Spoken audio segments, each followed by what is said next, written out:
Mi nombre es Ayn Rand. Nací en Rusia el 2 de febrero de 1905. Mis padres, Anna y Zinovy, eran dueños de una farmacia.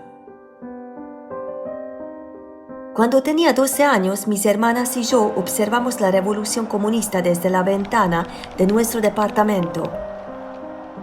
Luego vinieron los soldados y se llevaron nuestro dinero, nuestro negocio y nuestro hogar. Salimos de la ciudad y durante muchos años luchamos con apenas suficiente comida para sobrevivir. Pero todavía existía el cine, y en la gran pantalla vi una visión de un mundo mejor.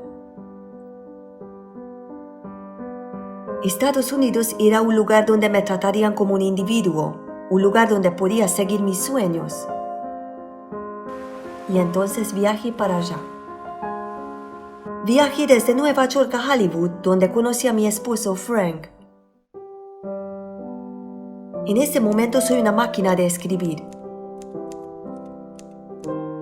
Primero vendo un guión, después vendo una obra de teatro.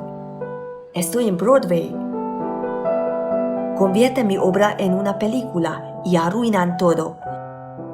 Convirtieron los héroes en villanos y los villanos en héroes. Esto fue exasperante, pero me dio una idea. Howard Roark. Howard Roark es un arquitecto que no comprometerá su visión creativa por el bien de los demás.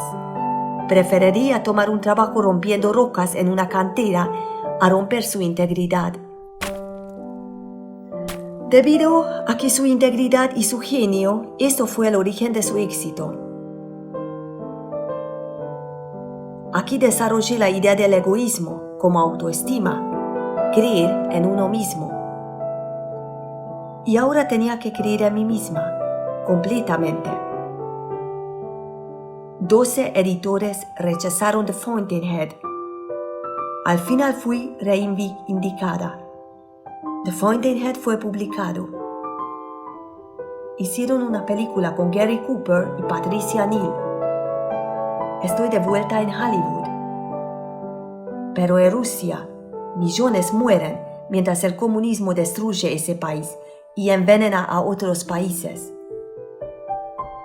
Ya es bastante malo lo que está sucediendo en Rusia, pero peor que mi nuevo país, Estados Unidos, está romantizando con estos ideales comunistas. Es la era del trabajo. Se estaban organizando trabajadores para ir a la huelga. ¿Pero que sí? ¿Qué pasa si las personas que inician los negocios, quienes inventan las curas, quienes componen la música? ¿Qué pasa si ellos son los que hacen huelga? Esta es la idea de la rebelión de Atlas.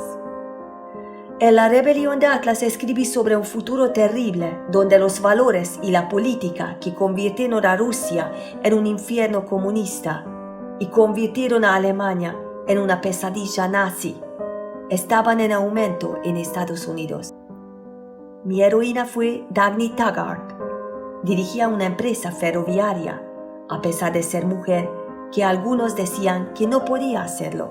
Como Dagny, me encanta mi vida y me encanta mi trabajo. Tenía una misión: presentar una visión de hombres y mujeres, no como criaturas caídas e indefensas, no como miembros de este grupo o esta raza, esta religión o esta clase, pero del ser humano como un individuo racional. De un mundo en el que los individuos son libres de vivir sus vidas por su propio bien, vivir y amar en sus propios términos.